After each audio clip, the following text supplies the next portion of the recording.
if AI is a threat where there will be potential job loss, how should I then think about acquisitions?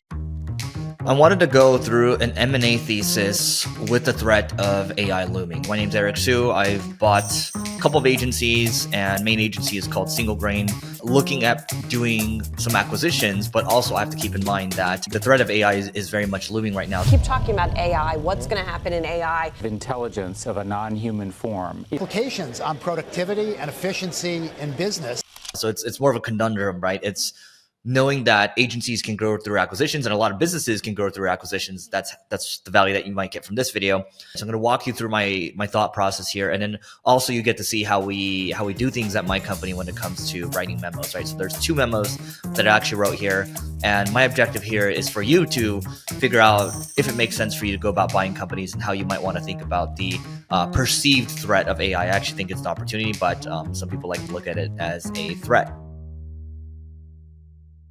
So the first memo I'm going to take a look at here is the M&A thesis, right? So you can see here, I wrote up top, the goal of this memo is to articulate my thoughts on the future of mergers and acquisitions for Single Grain. Single Grain, again, is my ad agency.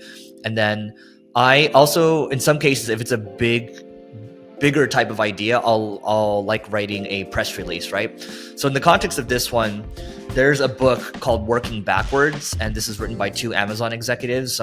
One guy worked there for, I think, over 15 plus years, responsible for the launch of Kindle, for Prime, and things like that. And another guy was a chief of staff for Jeff Bezos for 2-3 years, and he followed him around. And one thing they like to do is they like to put memos together like this. And so this is a nice process that you can take for the company that you're running and hopefully help you run your business better. That's my hope. You can see here, I wrote this memo for May 12th of 2027. So this is basically 3 years out, right? And I'm not going to read everything to you here, but you can just see that I'm painting a picture here. I'm telling a story here saying Single Grain, an innovation-focused marketing agency, has quietly been partnering up with and acquiring other agencies over the last 3 years. The company's mission of delivering innovative marketing that drives customers has never rang more true. In fact, Single Grain has built its own AI customer acquisition platform that plugs into its customers' databases to make optimizations at scale, right? And so a lot of this is some of this is pie in the sky, a lot of this is visionary, and that's what you have to do as the leader of the company, right? You have to be able to paint a vision. And for me, I kind of speak through writing, right? And I speak decently well. I speak at a lot of different conferences, and so that's built a muscle there. But I think it's better to articulate your thoughts onto the proverbial paper over here, right? When you're able to do that, you're able to think clearly, because writing is actually thinking at the end of the day, right? That's what it's all about. And just to back up a second, when I think about we've acquired 3 agencies, right? And I even remember buying a company when I was 22 years old. I bought like an e-commerce website for a couple of $1,000s, right? And a lot of lessons learned through all of them. You'll see how I'm thinking about this in the future with I'm also considering the mistakes that I made in the past, right? So you see that right here. So Eric Su, that's me, founder of Single Grain, has expressed the need to acquire agencies due to the relationship-based nature of the advertising industry. In order to globally expand and upsell, cross-sell different customer profiles, we need to continue to focus on acquiring customers that align, or companies that align with our values.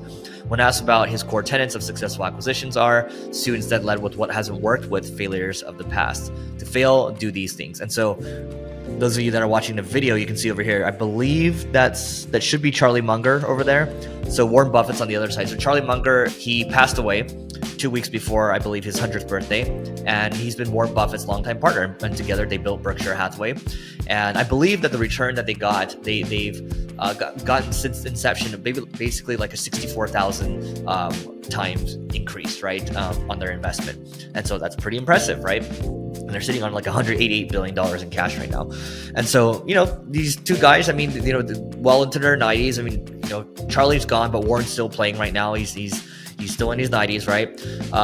And so, Charlie likes to talk about inversion. And inversion means, instead of thinking about all the things that need to go right, think about all the things that need to happen for you to fail, and then just reverse that. So Charlie likes to say, always invert. And so you can see here, these are the things where we made mistakes with acquisitions in the past, right? So speed through due diligence. So we went through due diligence far too quickly. We didn't vet leadership thoroughly. We didn't speak to clients, nor did we speak to key associates. And so what I would do in the future with M&A is I would speak to at least 10 or 15 of their key associates, and I would speak to them for probably 90 minutes each at minimum, right? Just to try to really understand them, understand what's going well in the company, understand what's going poorly, understand what they would change about the company, and try to build a relationship that way and try to build a dialogue that way. Because when you come into a new company, what happens is people are freaked out. They don't know if they trust you. They just went from a trusted entity to someone that's unknown. They have no idea what your plans are for them, and they need to know if they're going to be secure, because that's what they're looking for at the end of the day. And rightfully so. People are looking for stability. They're looking for security. They want to be able to secure things for their family, their loved ones, their friends and family at the end of the day, right? And rightfully so. And so that means that if we're going to do acquisitions again, which we are going to do acquisitions again, we have to be mindful of doing deep due diligence, right? I'm not saying due diligence for like 8 months, 12 months, or over a year. That just takes too long. But, don't try to speed through it, and take your time, right? Talk to some of the customers, understand if they have a good product, if they have a good service at the end of the day, understand what other assets are available. Because what the seller has an advantage in is an informational advantage. They know everything. They know all the skeletons in the closet, and they're not going to tell you everything at the end of the day. So it's on you to have these conversations. It's your responsibility to have these conversations. The other thing I would say is, the other mistake I made was not keeping the founders on. And agencies are very relationship driven. So a lot of the clients, a lot of the key associates, they know, like, and trust the founder at the end of the day. And the founder plays a big piece of it. And so what I would do in the future is just to make sure that if we can keep the founders on, fantastic, right? If we can keep them on for in the company long term, there's a role for them long term, great. If not, there needs to be some type of earn-out mechanism, meaning that maybe there, aside from the cash up front, there's maybe some additional payment terms. But usually what happens, especially in agency acquisitions, is that the founder will stay on for a couple of years, and that's to ensure that there's good knowledge transfer. That's to ensure that they are keeping things stable, right? They have an incentive to keep things stable. They have an incentive to make sure that their key associates are still aligned with what we're trying to do as the acquirer, right? Because the worst thing would be if the founder doesn't have the incentive to push people and make sure that the deal stays together, that the deal is successful. If there's no incentive there, then what's going to happen is clients will leave and people will leave. And you don't want that to happen, because that means the deal is going to fail, right? So you want them to be aligned with you on making sure that this deal works. And that's the only way it's going to work, right? The founder has a lot of power here. And if they're not aligned with that, then don't do the deal with them, straight up. All right, quick note. This is about my company. It's called Single Grain, and Single Grain is an ad agency where we're focused on driving innovation. And so I want to talk about a couple of new strategies. And if you need help with marketing, great. If not, here are a couple of new strategies that you should try out. One is programmatic CRO. So we are doing programmatic conversion rate optimization on our site. We're building products that will automatically optimize your site to increase conversion rates. We're also auto-optimizing, auto-updating from an SEO standpoint. And we're constantly thinking about what else we can do in terms of enriching the visitors that are hitting your website, and also tailoring custom messages for them using AI. And so there's a handful of things that we're doing from a marketing standpoint, and our mission is just to drive more innovation. So if you want to learn more, just go to singlegrain.com, grain like rice. So singlegrain.com to learn more, and we'll see you inside. Now, the other thing I would say is, if we want to fail, we would trust but not verify. And what I mean by this is blindly giving trust to people without verifying their work. And that can be fatal, right? And so in some cases, we made some recruiting decisions that were very suboptimal. And I don't necessarily blame anyone that helped bring those people on. I blame myself at the end of the day. And I really just blame myself at the end of the day, because it was on me to spot the patterns and see what was going on. And what ultimately happened, one of my mistakes, was just I felt so bad because we needed additional people that I just kind of said yes, and we let these people in, right? When I knew deep down inside, the gut feeling there, and you have to trust your gut feeling, because your gut feeling comes from experience. If your gut feeling tells you that this person isn't someone that you would admire, someone that you think is necessarily smarter than you, someone that you might hang out with, someone that you know, like, and trust, someone that you think is humble, hungry, and smart, then don't do the deal with them. There's a lot of other deals that you can swing at. You don't have to swing at every pitch. I'm actually reading a book right now called How to Make a Few $1 Billion. Now, okay, it's, interesting title, right? But this guy did a ton of acquisitions. The 7 companies that he built are multi-billion-dollar outcomes. And, for him, he wants to make sure that if it's not an A player, then you can't bring him onto the team, right? And my point of saying all this is that if you trust but you don't verify, even if you make an exception on, 1 out of 10 people are going to be subpar, eventually that's going to spread throughout your entire organization and you're going to build a subpar organization, right? And so trust but verify if you want to win, trust but don't verify if you want to lose, right? And that means you have to stay involved. You have to stay involved with the details, right? Which leads to my next point. If you want to lose, don't be involved, right? And one of the mistakes that we made was hiring a GM and then just backing out pretty quickly, right? After a month of onboarding, I kind of just backed out and I went to go work on other things, right? So that the lack of focus too can hurt a company too. So, but if you get these other things right, look, if you stay involved, you trust and you verify, you keep the founders on, there's some type of earn out there, there's incentive for them to continue to work hard, and you take your time with due diligence, these deals should work out. And you want to structure it where it's heads you win, and tails, you also win a little bit too, right? So even if it's a bad outcome, if it doesn't work out, it's still not terrible for you, right? And you want to make sure it's ideally a 1 + 1 = 3 situation. And so, for me, I realized that sure, you can do smaller deals if you want, right? You can do deals that are maybe around $1 million in profit a year and maybe up to like $5 million a year. So these would be smaller deals. Usually the larger agencies, the holding companies, they're looking at deals that are larger than that. And what I would say is just, sure, you can combine a bunch of these together and have a multiple arbitrage. That's how you might think about it.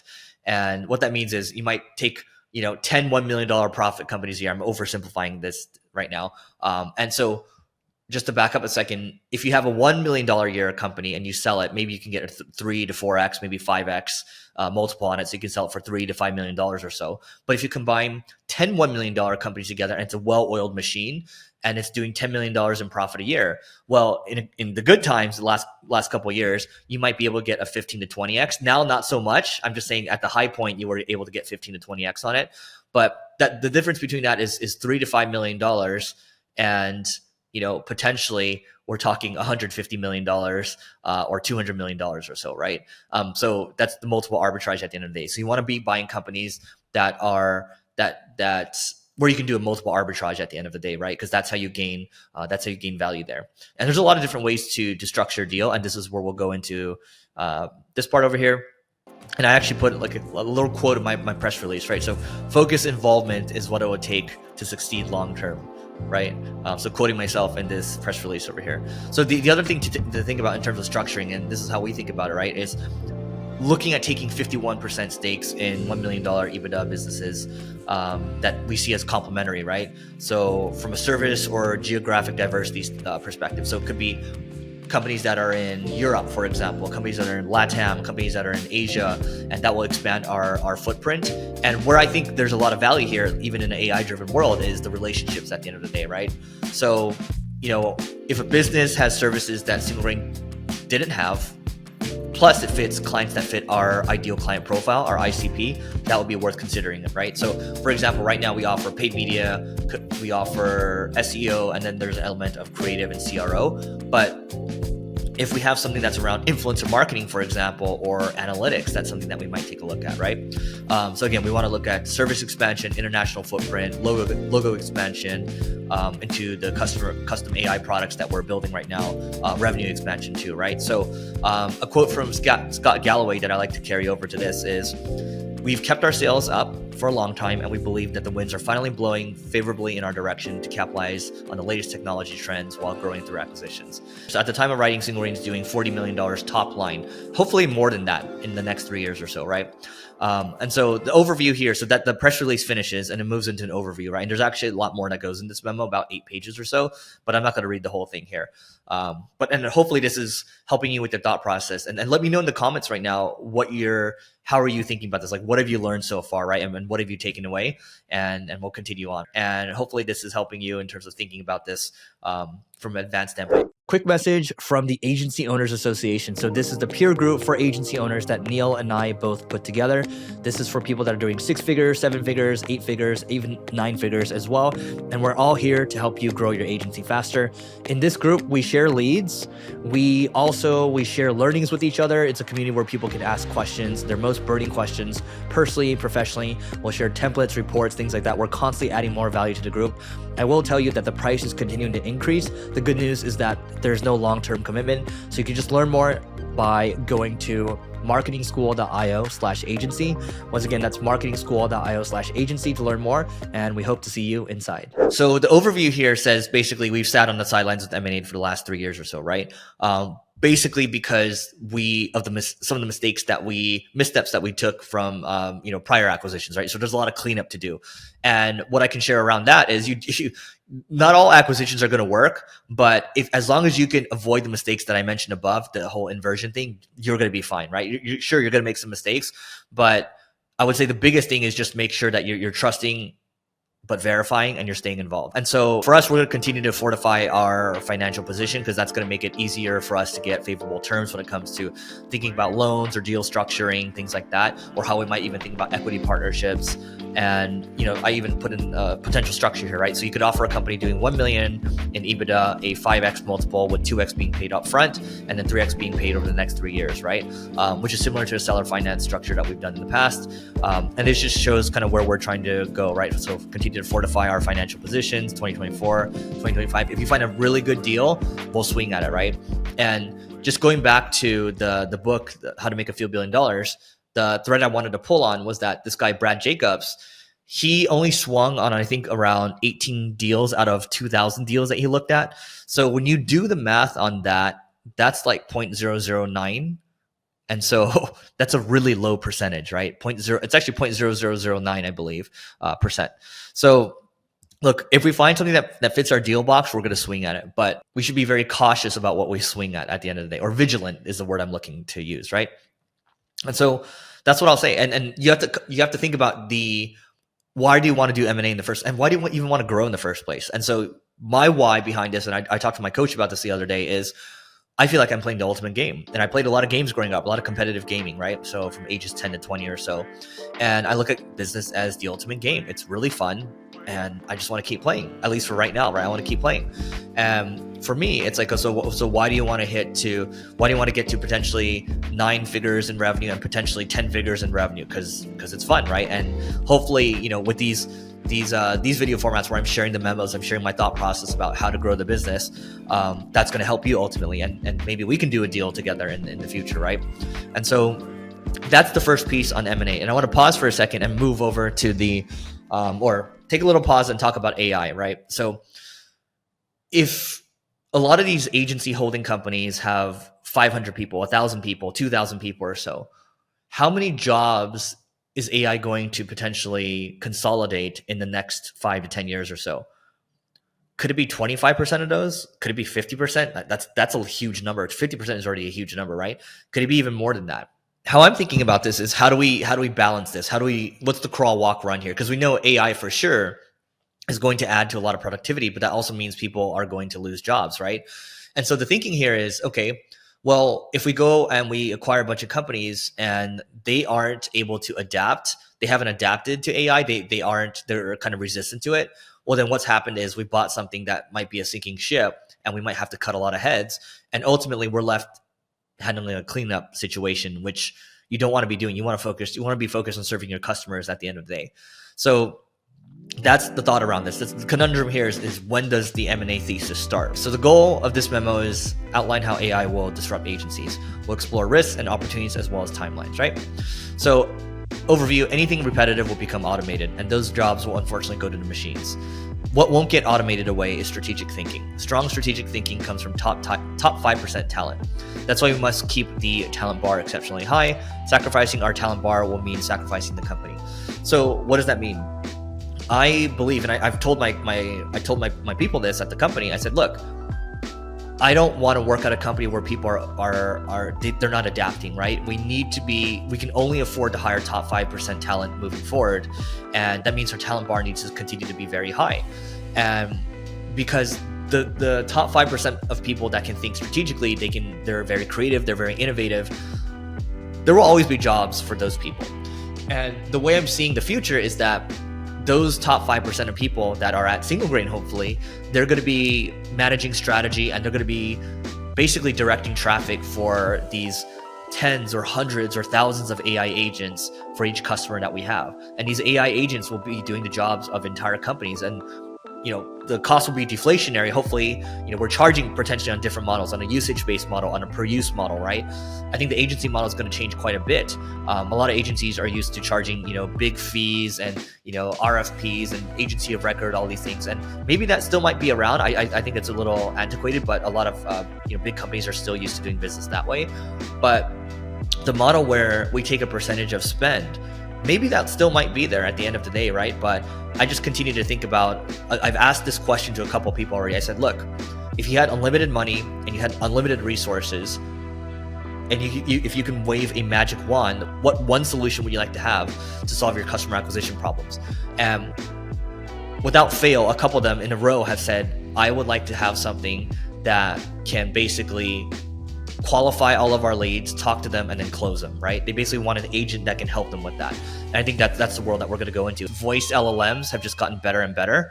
And the technology is just going to get better and better over time, right? It's going to continue to compound over time. So just some examples I have over here for you. Look, we can have some examples: customer support agents who can solve support tickets on their own and escalate tickets if needed; sales agents who can close deals and escalate deals if needed; customer retention agents who can help retain a customer and escalate tickets if needed; community agents, right? A lot of these things that are repetitive processes, they're going to be handled by an agent in the future, right? The jobs that are going to be available are strategic jobs for people that are in the top 5%, right? So you can even call these human leaders AI strategic leads. They'll direct the theory around execution while relying on these agents who are trained on the human's philosophies plus previous data that it's learned from. So in terms of timelines, opportunities, and risks, here's what Gemini came up with. I'm not going to read through the whole thing here, but you can just see short term, right? We're talking about AI tools that are being adopted. That's already happening right now, right? Midterm, AI will be more integrated into core agency processes. We'll see more AI-powered creative tools. Long-term, AI could fundamentally reshape agency roles, while some tasks may be automated. New roles focus on AI strategy, ethics, and creative collaboration, right? And you can see here, like we talk about opportunities, risks. This is all the stuff that happens inside of a memo. If I were to just simplify it for you, overall, you think about the risks, right? So job displacement, skill gap, dependence on technology, ethical concerns, client concerns. These are all things that are potentially issues, right? Now, what I would say is, using the Charlie Munger inversion thing that I used from the first half of this video, is if we want to think about acquiring agencies, let's combine this with the M&A thesis. Now, if we want to go about acquiring agencies, then we need to have a checklist, right? There needs to be an M&A checklist, which is traditional, but you need to have an M&A AI checklist, okay? So you have to be thinking about, okay, how is a future agency going to fail in the next 5 to 10 years? Well, here's how they're going to fail. They're not going to invest in AI talent. They're not going to embrace AI as a tool. They're going to look at it as a threat.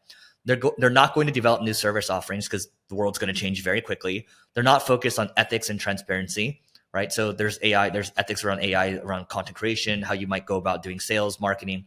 They're not going to build client trust, and they're not going to create a strong internal culture of training and education. And with a pretty fast-paced world that we're continuing to move into, or a faster-paced world that we're going to move into, you have to have a strong culture of internal training and education. And you know who does this really well? Vista Equity.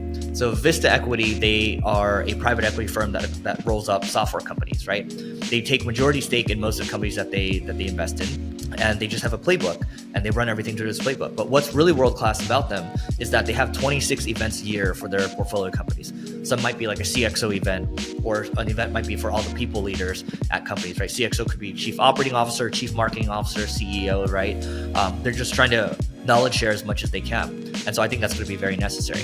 If we're not going to invest into people that look at AI as a tool and look at people that are very much embracing AI, then that's going to be a losing bet, right? Because that's a cultural thing. That is a behavior that's already built in. And so we're gonna be behind the 8 ball already if we don't add this to the checklist at the end of the day, right? So let me just go through now our crawl, walk, run here, right? So enough of reading through the documents. Hopefully that was helpful, and hopefully that will guide you in the future. But our crawl, walk, run here is to look at the product that we're developing right now, make sure that it works internally for ourselves first, then slowly roll it out to other people. And other people have mentioned that they're actually really interested in what we're building, right? But talk is cheap at the end of the day. We need to test it on ourselves, prove that it works. And we're looking at building a complete AI customer acquisition platform, right? And what does that mean exactly? That means it'll optimize CRO for you and it'll handle the optimizations. You can improve the optimizations if you want. You can see historically what the product has done over time.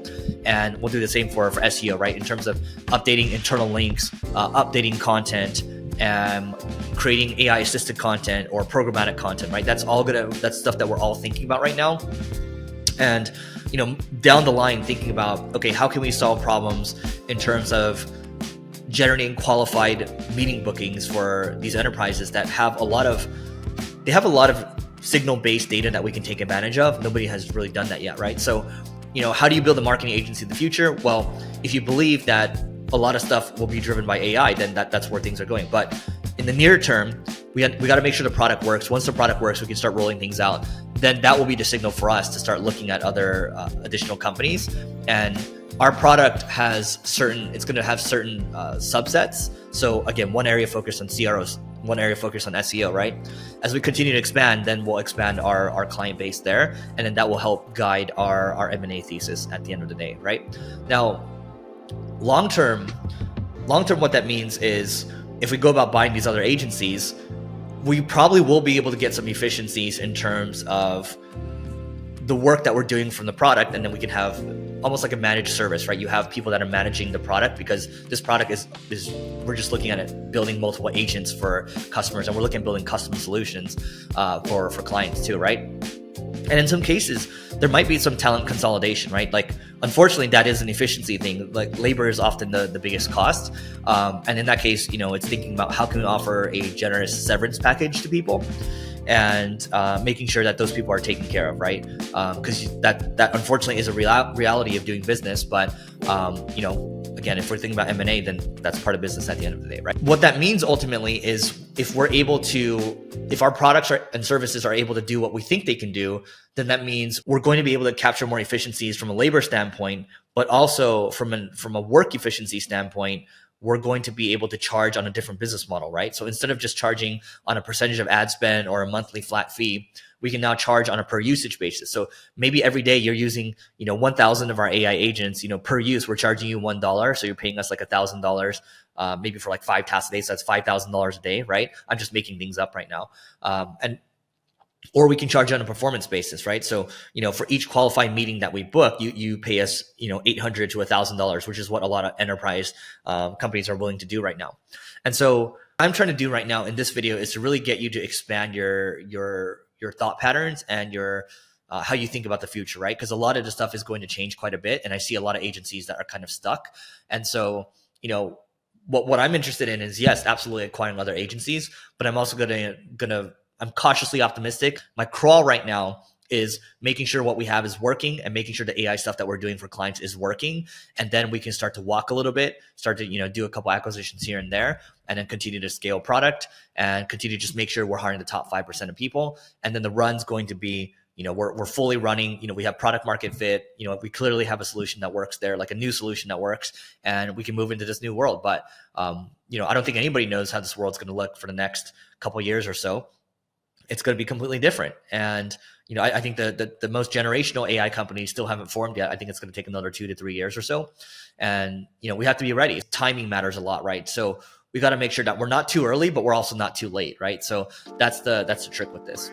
And so let me know what you think about this format. I'm going to be doing more long form videos like this, just so I can share the thoughts around how we're scaling when it comes to business or marketing. I want to share those thoughts with you because I have a lot of thoughts to share, and there's a lot of cool stuff that we're doing. And you can watch our journey as it continues to grow. The interviews aren't going to end, but we're going to be more focused on videos like this. So, maybe 20, 30% of the time, we're still going to have interviews with people that I actually want to talk to and, just nerd out on business, nerd out on marketing, nerd out on personal growth. But that's what it is at the end of the day. So I hope you enjoyed this. Let me know what you think in the comments. Do you want more videos like this? Less? And that being said, we'll catch you in the next video.